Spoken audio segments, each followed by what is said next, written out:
जय गुरु जी संगत जी। वीडियो को लाइक कीजिए, चैनल को सब्सक्राइब कीजिए और बेल आइकन को प्रेस कर दीजिए ताकि आपको लेटेस्ट वीडियो की जानकारी अच्छे से मिल सके। जय गुरु जी संगत जी। गुरु जी का अनंतम अनंतम शुक्राना। गुरु जी के श्री चरणों में कोटि कोटि प्रणाम और प्यारी प्यारी संगत को जय गुरु जी। संगत जी, भावना सच्ची हो तो जुबान की जरूरत नहीं पड़ती। कोई सुने न सुने, गुरु जी खुद ही उस पुकार को सुन लेते हैं। आंखें नम हो न हो, दिखावे की जरूरत नहीं पड़ती। श्रद्धा दिल में होनी चाहिए गुरु जी की। गुरु जी करोड़ों में हमें चुन लेते हैं। जी हाँ संगत जी, हमें अपनी पूरी श्रद्धा और विश्वास के साथ गुरु जी की भक्ति करनी है। आज का सत्संग भी बहुत ब्लेस्ड सत्संग है और पूरा सत्संग अंत तक जरूर सुनिएगा। आज का सत्संग हम आशा आंटी का सुनेंगे। तो चलिए संगत जी, सत्संग शुरू करते हैं। गुरु जी की शरण में आने से पहले मेरा स्वास्थ्य ठीक नहीं रहता था। मेरे मस्तिष्क में खून के थक्के जमते थे, जिनके कारण मुझे अक्सर चक्कर आते और उल्टियां होती। मेरा इलाज चल रहा था और मैं बहुत सारी दवाइयां ले रही थी, लगभग दिन में 15 से 20 गोलियां, जिनसे मेरा शरीर फूल गया था और मैं असहनीय दर्द में थी। अगर मैं दवाई की एक भी खुराक लेना भूल जाती तो मेरी हालत और बिगड़ जाती। फिर हमें गुरुजी के बारे में पता चला और हमने गुरुजी के दर्शन के लिए आना शुरू किया। गुरुजी का दर्शन अपने आप में ही बहुत शांतिदायक और मन को संतुष्ट करने वाला होता था। परम पूजनीय गुरुजी महाराज की उपस्थिति में बैठना एक दिव्य अनुभव था। हम बाहरी दुनिया ही भूल जाया करते थे। गुरुजी के चरण कमलों में होने से बढ़कर कोई खुशी नहीं है। जो भक्त हमें गुरुजी के पास लेकर आए थे, एक दिन उन्होंने मुझसे पूछा, आप कितनी दवाइयाँ लेते हो आंटी? तब मुझे एहसास हुआ कि मैं एक भी दवाई नहीं ले रही थी, फिर भी बिल्कुल ठीक थी। गुरुजी सर्वोत्तम हैं। उन्होंने न केवल मेरा उपचार किया, परंतु मुझे यह एहसास भी नहीं होने दिया कि मेरा उपचार हो रहा है। ऐसा केवल भगवान ही कर सकते हैं और कोई नहीं। गुरुजी मनुष्य नहीं है, इसलिए कुछ विशेष सामर्थ्य तक ही सीमित नहीं है। वो पृथ्वी पर भगवान हैं। वह हमें अपार आशीर्वाद देते हैं और कभी भी हमें यह एहसास नहीं कराते कि उन्होंने हमारे लिए कितना किया है। मैं अपनी जिंदगी के लिए उनकी एहसानमंद हूँ और मेरे पास शब्द नहीं हैं जिनसे मैं उनका धन्यवाद अदा कर सकूं। उनके गुणगान असंख्य हैं और शब्द कम पड़ जाते हैं। मैं बस अपने हृदय की गहराइयों से यही कह सकती हूँ, धन्यवाद प्यारे गुरुजी। एक बार हम एम्पायर स्टेट से घर जा रहे थे और बारिश होने लगी। जो लोग उस रास्ते से आते जाते हैं वो जानते होंगे कि एम्स जाने के लिए कुतुब मीनार के भीड़ भरे ट्रैफिक सिग्नल से दाएं मुड़ना होता है और उस चौराहे पर एक बहुत ही कम ऊंचाई वाला गोल चक्र था। उस दिन जब बत्ती हरी हुई, मैं उस गोल चक्र के ऊपर से जाने वाली थी। मेरे पति ने गुस्से से चिल्लाकर मुझे सावधान किया। हालांकि अगर मैं उस गोल चक्र के ऊपर से होकर जाती तो भी कोई अंतर नहीं पड़ता, क्योंकि उसकी ऊंचाई अधिक नहीं थी। मैं चुप रही और वहां से आगे चल पड़ी। संगत जी, अगली बार जब हम एम्पायर स्टेट से वापस जा रहे थे, मैं उस गोल चक्र के लिए पहले से ही चौकस थी, पर मुझे हैरानी तब हुई जब मैंने देखा कि वो गोल चक्र ही हटाया जा चुका था। मैंने अपने पति से कहा कि गुरुजी ने वह गोल चक्र ही हटा दिया जिसकी वजह से आप गुस्सा कर रहे थे। गुरुजी सदैव अपनी संगत के लिए विद्यमान हैं, अपने हर भक्त के साथ हैं, चाहे वो कहीं भी हो, चाहे घर पर, मंदिर में या गाड़ी में। गुरुजी अपनी संगत का ध्यान रखने के लिए और उनकी रक्षा करने के लिए सदैव विद्यमान हैं, तत्पर हैं। गुरुजी हमेशा सुनिश्चित करते हैं कि उनकी संगत को किसी तरह की हानि न हो। एक और दिन हम एम्स और साउथ एक्सटेंशन से होते हुए एम्पायर स्टेट से लाजपत नगर में अपने घर को जा रहे थे। मूलचंद चौराहे पर अंडरपास के निर्माण कार्य का काम चल रहा था। इस कारण उस चौराहे पर बहुत ज्यादा ट्रैफिक जैम होता था। मेरे पति ने सुझाव दिया कि अगली बार हम दूसरा रास्ता ले लेंगे और मैंने उनकी बात मान ली। अगली बार हम फिर से मूलचंद चौराहे से गुजरे। अपेक्षा के अनुसार वहाँ बहुत बड़ा ट्रैफिक जैम था और एक छोटा सा फासला पार करने में हमें लगभग 20 से 25 मिनट लग गए। मेरे पति मुझसे नाराज थे। मैंने उनसे माफी मांगी और कहा कि अगली बार वो मुझे पहले ही याद दिलाए कि हम कोई और रास्ता लें। किस्मत का खेल था कि अगली बार हमने फिर वही रास्ता चुना। मैं उस रास्ते की इतनी आदी हो गई थी कि स्वाभाविक रूप से वह रास्ता ले लेती थी। मैं फिर से उस रास्ते पर भारी ट्रैफिक जैम की अपेक्षा कर रही थी और डर रही थी कि फिर मेरे पति को गुस्सा आएगा। अब कोई और रास्ता लेना मुमकिन नहीं था, परंतु मुझे हैरानी हुई जब मैंने देखा कि अंडरपास अब गाड़ियों के लिए खुल गया था और वहाँ कोई ट्रैफिक जैम नहीं था। ये गुरुजी का चमत्कार था। एक तरफ तो मेरे और मेरे पति के बीच में होने वाली एक मुश्किल घड़ी टल गई और दूसरी तरफ हमारा वहां से जाना आसान हो गया। मेरी खुशी की कोई सीमा नहीं थी और इस सब का श्रेय जाता है गुरुजी को। एक समय था जब मैं अपना राइट कंधा इतना भी नहीं उठा सकती थी कि अपना मुंह धो सकूं। इसका हल केवल ऑपरेशन था और उससे भी मैं केवल अपनी बाह का प्रयोग कर पाती। मेरे कंधे का इससे उपचार होता ही नहीं। इसे अपनी किस्मत समझकर मैंने स्वीकार कर लिया और ऑपरेशन करवा लिया। 2 साल बाद रविवार के दिन मैं अपनी माँ से मिलने गई तो उन्होंने मेरे कंधे के बारे में पूछा। मैंने उदासीनता से जवाब दिया कि शरीर का कोई अंग काम करना बंद कर देता है तो उसका उपचार नहीं हो सकता, इसलिए किसी भी सुधार की उम्मीद करना बेकार था। आने वाले बुधवार को मुझे बैठक में ही नींद आ गई। उठने पर मैं अंदर बेडरूम में चली गई। हालांकि अंधेरा था, मैंने बत्ती नहीं जलाई और बैठने से पहले मैंने अपने राइट हाथ से बिस्तर का सहारा लिया। मैंने अपना संतुलन खो दिया और गिर पड़ी। मैं उठी और मुझे थोड़ा दर्द महसूस हुआ और फिर मैं सो गई। सुबह उठकर मैंने देखा कि मुझे थोड़ी चोट आई थी। शाम को मैंने देखा कि मेरा सीधा कंधा जो पहले एक तरफ लुढ़का हुआ था अब अपनी सामान्य जगह पर था। मैं हैरान थी, पर यह बात समझने में मुझे ज्यादा समय नहीं लगा कि पिछली रात को गुरुजी ने एक छोटे से झटके में वो ठीक कर दिया था जो डॉक्टर नहीं कर पाए थे। मेरा कंधा अब बिल्कुल ठीक है। शुक्रिया गुरुजी मेरी हर अनुग्रह के लिए। संगत जी, 2 सितंबर 2006 को हमें फरीदाबाद में नाहर सिंह स्टेडियम में जाना था। उस दिन बहुत अधिक बारिश हो रही थी और सड़कों पर घुटनों तक पानी था। पहले तो हमने फरीदाबाद में अपने एक रिश्तेदार के यहाँ जाने का सोचा कि फिर वहाँ से सब शादी के स्थान पर एक साथ जाएंगे, परंतु जब हमने उनसे बात की तो उन्होंने हमें उनके घर आने से मना किया और बोला कि हम शादी के स्थान पर सीधे पहुँचे क्योंकि उनके घर के आगे बहुत पानी है। इसलिए हम सीधा स्टेडियम के लिए गाड़ी में निकले। मुझे रास्ता पक्की तरह से मालूम नहीं था, इसलिए हम लोगों से पूछते हुए जा रहे थे। एक जगह पहुंचने के लिए हमें फ्लाईओवर के नीचे से जाकर मुड़ना था, परंतु लोगों ने हमें दूसरा रास्ता लेने को कहा क्योंकि इस रास्ते पर बहुत पानी था। अब हमें एक तंग गली से होकर निकलना था और वह भी पानी से भरी हुई थी। पहले तो मैं वहां जाने से घबरा रही थी, पर फिर किसी ने हमें कहा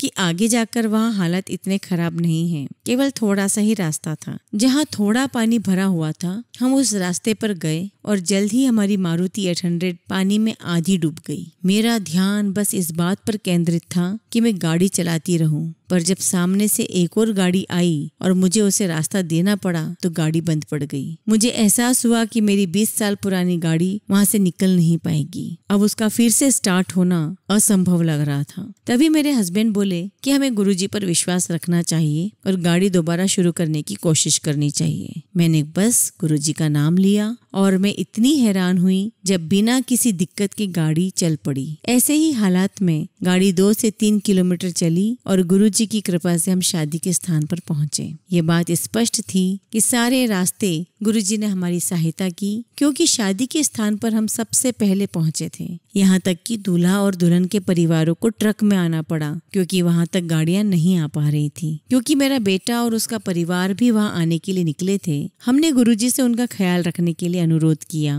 और वे बिना किसी परेशानी के पहुँच गए। उस रात स्टेडियम में पहुँचने वाली केवल हमारी 2 गाड़ियाँ थी। हमारा वहाँ सुरक्षित पहुँचना गुरुजी की कृपा से ही संभव हुआ, इसमें कोई शंका नहीं थी। जय गुरुजी। एक दिन मैं बड़े मंदिर जाना चाहती थी। मैंने देखा कि मेरी गाड़ी का गियर लॉक अटका हुआ था। मैंने दूसरी चाबी से भी कोशिश की पर कुछ नहीं हुआ। मेरा बड़े मंदिर जाने का बहुत मन कर रहा था, पर मुझे कोई और रास्ता सूझ नहीं रहा था। तभी मेरा बेटा आ गया और मेरी स्थिति देखकर उसने मुझे उसकी गाड़ी ले जाने को कहा। हम उसकी गाड़ी लेकर बड़े मंदिर के लिए निकल पड़े। रास्ते में तिवोली गार्डन के नजदीक एक टाटा सुमो ने आकर हमें करीब करीब टक्कर मार ही दी थी, पर हम बाल बाल बच गए। मेरे हस्बैंड ने बोला, यह आदमी तो किसी को मार देगा, और तभी उस गाड़ी ने एक साइकिल पर सवार फेरी वाले और उसकी साइकिल रिक्शा को टक्कर मारकर गिरा दिया। वो सुमो गाड़ी तब भी नहीं रुकी। तब हमें समझ आया कि क्यों हमारी स्विफ्ट गाड़ी का गियर अटक गया था और हमें अपने बेटे की आइकॉन गाड़ी में आना पड़ा। यहाँ तक कि मैंने मारुति सर्विस में फोन करके उन्हें यह तक कहा कि गियर लॉक हमें उसके मूल्य से कहीं ज्यादा परेशानी देता था। मारुति सर्विस के कर्मचारी ने हमें कहा कि गाड़ी के गियर लॉक का ऐसे अटकना अजीब था और उसमें क्या खराबी हुई थी यह उनकी समझ में नहीं आ रहा था, पर हमें समझ में आ गया था। गुरुजी ने हमें एक बहुत बड़ी दुर्घटना और संभवतः जान के नुकसान से बचाने के लिए बड़े सूक्ष्म तरीके से हमसे गाड़ी बदलाई। गुरुजी होनी को अनहोनी करके किसी भी संगत को बचा सकते हैं। गुरुजी भगवान हैं, वो सर्वव्यापी हैं और उनसे कुछ भी छुपा नहीं है। वह हम जैसे साधारण इंसान को भी कैसे बचा लेते हैं पता नहीं। 9 जुलाई 2008 को हम लोग रात का खाना खाकर आराम से बैठे हुए थे। करीब 9 बजे अचानक मेरी गर्दन से सिर तक एक और बहुत तेज दर्द उठा। दर्द इतना अधिक था कि मुझे लग रहा था कि मेरा सिर फट जाएगा। दर्द के कारण मैं पसीने पसीने हो गई और मुझे उल्टी जैसा लग रहा था। मैंने एक दवाई ली जो मैं गुरुजी से मिलने से पहले सिर दर्द और उल्टी के लिए लिया करती थी। फिर भी मुझे उल्टी हुई। मैंने कुछ और दवाइयाँ ली पर मुझे दर्द से कोई आराम नहीं मिला। मैंने एसी चलाया पर कुछ देर बाद ठंड लगने के कारण मुझे पंखा भी बंद करना पड़ा। तभी मेरा बेटा जो डॉक्टर है आया और उसने मुझे कुछ दवाइयाँ दी पर उनसे भी मुझे आराम नहीं मिला। मैंने उससे पूछा कि अब हम और क्या कर सकते थे, क्योंकि मेरा दर्द असहनीय था और उसके पास इसका कोई जवाब नहीं था। यूं ही दर्द से तड़पते हुए मैं बार बार अपने बेटे से पूछती रही कि इसका क्या उपाय था, पर वो बोला कि कुछ नहीं हो सकता था। तब मैंने गुरुजी को याद करके बस एक बार जय गुरुजी कहा और लेट गई। कुछ ही क्षणों में मुझे नींद आ गई। तब गुरुजी मेरे पास आए और जहाँ मेरे सिर में दर्द था वहाँ हाथ रखकर मुझे उठाया और बोले, यह दवाई ले ले, ठीक हो जाएगी। मैंने यह दवाई पहले भी 2 बार दी थी। हालांकि मुझे बिल्कुल पता नहीं कि गुरुजी ने यह दवाई मुझे पहले कब दी थी। उस दवाई ने कमाल कर दिया। मैं आराम से सो गई और जब सुबह उठी तो मुझे बिल्कुल दर्द नहीं था।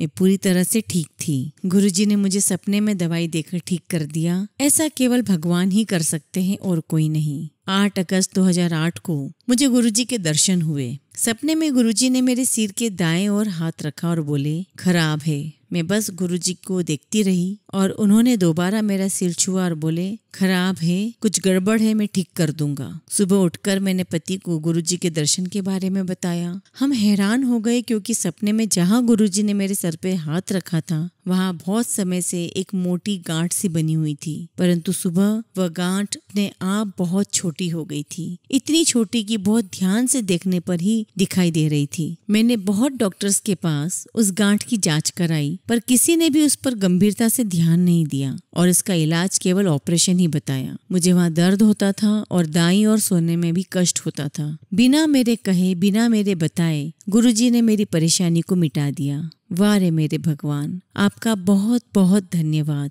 ईश्वर को कुछ बताना नहीं पड़ता है, उनसे कुछ मांगना भी नहीं पड़ता है, फिर भी वह सब कुछ मिल जाता है। गुरुजी हमारे मार्गदर्शक हैं और हमें अंधेरे से रोशनी की ओर ले जाते हैं। जब भी हमें मार्गदर्शन की जरूरत होती है गुरुजी आते हैं और पूरी तरह से हमारा मार्गदर्शन करते हैं। यह सत्संग उनका दिव्य मार्गदर्शन ही दर्शाता है। एक बार गुरुजी के सत्संग का आयोजन फारूक नगर में किया गया, जो गुड़गांव से भी और आगे है। हमारा वहाँ जाने का कोई विचार नहीं था क्योंकि फारूक नगर हमारे घर से बहुत दूर था, परंतु सत्संग वाले दिन हमारे पड़ोसी ने आकर पूछा कि क्या हम उनके साथ सत्संग में जाना चाहेंगे। हमने खुशी खुशी हाँ कर दी और जल्दी हम सत्संग के लिए निकल पड़े। परंतु कुछ ही देर में हमें एहसास हुआ कि हम में से किसी के पास भी वो निमंत्रण पत्र नहीं था जिस पर सत्संग के स्थान का पता लिखा हुआ था। हम फिर भी फारूक नगर की ओर बढ़ते रहे। फारूक नगर के पास एक चौराहे पर हमने बाएं तरफ मुड़कर किसी से रास्ता पूछने का निश्चय किया।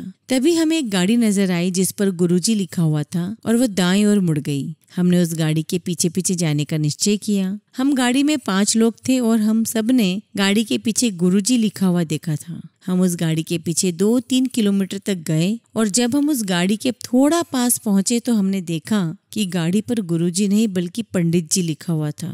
पर तब तक उस गाड़ी ने हमें सत्संग के स्थान के ठीक करीब पहुंचा दिया था। यह कितना आश्चर्यजनक था। एक बार मैंने बड़े मंदिर में देखा कि मेरे कान की बाली का पीछे का पैच घूम गया था। मैं मंदिर के बेसमेंट में थी और उसे वहां ढूंढने लगी। वहाँ कुछ और सेवादार भी मेरे साथ उसे ढूंढने लगे। इतनी छोटी सी वस्तु का मिलना बहुत मुश्किल था, इसलिए मैंने उन सेवादारों को जाने को कहा और वे चले गए। मैं लंगर बेसमेंट से रसोई घर की ओर जाते हुए ढूंढती जा रही थी। जैसे ही मैं रसोई घर पहुंची, एक महिला भक्त ने मुझसे पूछा कि मैं क्या ढूंढ रही थी। मैंने जब उसे बताया तो वह बोली कि इतनी छोटी सी वस्तु का मिलना समझो असंभव ही है। जैसे ही मैं मुड़कर रसोई से बाहर जाने लगी, उस महिला की निगाह कुछ चमकीली वस्तु पर पड़ी। मैंने देखा कि मेरी बाली के पीछे का हिस्सा था। वास्तव में मंदिर के इतने बड़े क्षेत्र में इतनी छोटी सी वस्तु मिलना असंभव था, पर गुरुजी की कृपा तो असंभव को संभव कर सकती है। ऐसा ही कुछ मेरे ऑफिस में भी हुआ। एक दिन मेरा नाक का कांटा घूम गया। मैंने अपनी कुर्सी के आसपास उसे ढूंढा पर वो नहीं मिला। मैंने एक चपरासी से पूछा तो वो बोला कि मैंने पिछले दिन से नाक में कांटा पहना ही नहीं था। संगत जी, उस कांटे को घूम हुए 2 दिन हो गए थे। वो कहाँ गिरा था अब ये तय कर पाना बहुत मुश्किल था और मैंने उसे ढूंढना छोड़ दिया। अगले दिन घर पर मेरी काम वाली नहीं आई, इसलिए मैं खुद सफाई करने लगी। तभी 2 दिनों बाद मुझे वही नाक का कांटा दिखाई दिया। नाक का कांटा सोने का था और इसके गुम हो जाने से मैं चिंतित थी, क्योंकि ये बुरा शगुन माना जाता है। फिर जब मैं नहाने बाथरूम में गई तो पाँव के मैट के पास कुछ चमकीली वस्तु पर मेरी निगाह पड़ी। वो मेरा नाक का कांटा ही था और उसकी कुंडी भी मिल गई थी। कुछ लोग इन सब घटनाओं को संयोग कह सकते हैं, पर मैं जानती हूँ कि यह सब संयोग नहीं है। यह सब गुरुजी की मेहर है और कृपा है। गुरुजी ने हमें इतना दिया है कि उसे शब्दों में व्यक्त कर पाना असंभव है। इन सब का सार यही है कि आज मेरा पूरा जीवन गुरुजी के आशीर्वाद से परिपूर्ण है। हम उनके अनंत आशीर्वाद और प्रेम का आनंद उठाते हैं और उनको कुछ नहीं दे सकते हैं। अगर हम कुछ कह सकते हैं तो केवल शुक्राना गुरुजी। गुरुजी ना केवल हमारे बड़े बड़े कष्टों को संभालते हैं, पर उसके अतिरिक्त नाक के कांटे जैसी छोटी सी वस्तु को भी संभाल लेते हैं। अंत में सिर्फ इतना ही कहूंगी कि गुरुजी सब पर मेहर बनाए, सब पे कृपा बनाए, सबका कल्याण करें। जय गुरुजी, शुक्राना गुरुजी।